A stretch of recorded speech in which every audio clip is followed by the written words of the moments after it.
Pasado alas 3 ng madaling araw nitong linggo,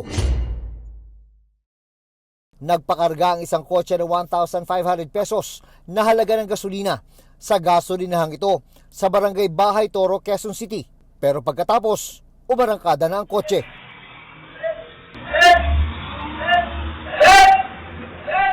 Bit-bit pa ng gas attendant ang payment terminal habang hinahabol ang hindi nagbayad na driver. Patuloy ang pag-review ng Quezon City Police District sa mga CCTV footage para matukoy ang plaka ng kotse at ang driver nito. Maharap ang driver sa reklamong theft. Sa buong bansa, 4 na ang naitalang gas and run incident sa gitna ng nararanasang problema ng mataas na presyo ng petrolyo resulta ng krisis sa Middle East. 3 ang nangyari sa Quezon City. Nagbabala naman ng PNP sa kanilang mga commander na tatamaan ng kanilang performance evaluation kapag may nangyaring gas and run incident sa kanilang nasasakupan. Pag ito ay nangyari ng pangalawa at pangatlo, ito ay magiging result ng evaluation ng posibleng kanilang pagkakarilib sa kanilang mga sariling mga pwesto.